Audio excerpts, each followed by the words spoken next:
Today we are going to start developing our understanding, our knowledge of the analysis of Mrs. Midas. We'll start with the title. Okay, so the title in this poem has the same function as the title of Havisham, has the same function as the title for Anne Hathaway, and it identifies the narrative voice of the poem. So it identifies the speaker. It is a persona, so Caroline Duffy is creating somebody else's voice. And the voice that she's attempting to create in this poem belongs to a figure from literature. That's why we're referring to her as a literary persona, so a figure from literature. And obviously it's reference to, allusion to, the story of King Midas, which can be sourced back to Greek mythology. Okay? Now, the opening stanza of this poem has a very clear and very specific function. It establishes setting. Okay, so the first stanza is about establishing setting. And setting in both place and time. Now, what's important, what's interesting about that is that it's a particular atmospheric setting that is being created. There's a specific atmosphere that is created in the opening stanza. And there's some key vocabulary words that I'd like you to ensure that you're familiar with when it comes to any analysis of this particular stanza. And it's this idea of domestic bliss. And the opening stanza of this poem is very much about establishing that type of atmosphere. Positive atmosphere of domestic bliss. So as we start to look at the techniques that are used in the opening stanza, you'll start to see how this is all comes together beautifully to create this wonderful domestic bliss that is the home of Mrs. Midas. The opening short sentence, which is obviously about establishing setting in time. And this actually, the significance of this doesn't actually become clearer until later on. And it is in relation to the second stanza where she talks about the light and the visibility being poor. So you need to be aware of, hence why she does it in the opening short sentence, that this poem is set in late September. And you need to think about what that time of year is actually like. So thinking about the fact that it gets dark earlier on, and the kind of light that you normally get around about that kind of time of year. So it's late September. So what is our narrator doing? She's pouring a glass of wine. She's beginning to unwind while the vegetables are cooking. So we've got wine, which would suggest pleasure. Maybe that's a reflection of me. We have unwind, which has suggestions obviously of relaxation. And we have cooking, again, with suggestions of pleasure. This is a happy home where everybody's happy and relaxed and contented and fulfilled. So this same idea of domestic bliss that is captured there then continues into the next line. So the kitchen filled with the smell of itself. It's a metaphor, and its function is to emphasise the sensory delight of the setting, which is a posh way of saying that the house smelled good. It's this idea that the smells even reinforce this idea of domestic bliss. So you can see this domestic bliss phrase is quite important when we're looking at this opening stanza.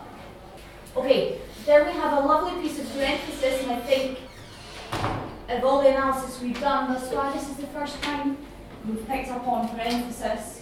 It is certainly worth commenting on.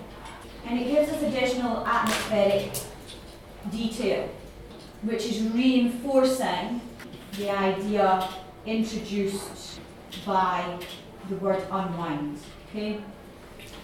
So just in case we were in any doubt, this is a really relaxed and happy place. Okay, so we've got food cooking in the kitchen, and the condensation that is coming off of, we assume, a pot of vegetables that are boiling is described as steamy breath. So again, we have a metaphor. Okay, so this is the idea that even inanimate objects, so something like something cooking, emanates life, suggests life, everything's living. And we then get another metaphor which describes the impact of this condensation. And this is really clever, because she's created a metaphor to describe the impact of cooking. But she does it using a cooking term. So everything is interlinked. So we have the metaphor of blanching, where the effect of the condensation on the window is being compared to blanching. And as we all know, blanching is a culinary term for cooking at high temperature and quick pace. Okay, so the condensation on the window is being compared to blanching. Blanching is a culinary term which means cooking at high temperature and quickly. The point of this image is to emphasize the speed with which the window fills with condensation, which emphasises there's a lot of cooking going on. And again, this is all adding to this blissfully wonderful domestic scene. So I opened one as a statement that is deliberately ambiguous, and the ambiguity isn't clarified until we move through the geometry following line. So I opened one and then with my fingers wiped the other glasses like a brow. So I think that on its own that is ambiguous. And for me it's ambiguous because does she mean a bottle of wine?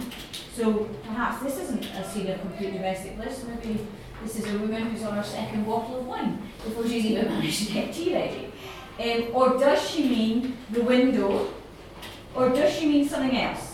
And I think it's deliberately ambiguous because normally we would say to open a window, not one window. We would open a window, but she doesn't. She says one. And I think that is the one that creates the ambiguity. Because she's starting the process, the important process of this poem, which is about building tension up towards a climax. This is where I want to just pause for a moment to get you to think about this idea of tension within the poem. And this is where I'm going to introduce you to my graph. Okay? So basically, what I'm claiming is that Mrs. Midas takes us on the same emotional journey that she is on in the poem. Okay? And that emotional journey is a tense one. So we're working towards a climax of tension. So the question therefore comes from, well, where does this tension come from? And the tension comes from, I would argue in this poem, confusion. And there are a number of images, selection of word choice, manipulations of structure that add to our confusion.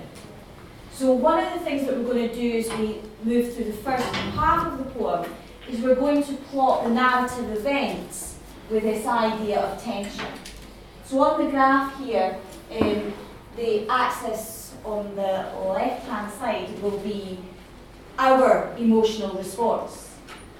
But remembering that our emotional response is also mirroring hers, because we are on an emotional journey together. And that's what Mrs. Midas does brilliantly in this poem. She takes us on the same emotional journey of confusion to discovery that she went on with this particular incident. Okay? And I would say that the start of this, the idea of introducing tension and confusion is in this opening stanza, where we have some ambiguity, which is very quickly clarified for us.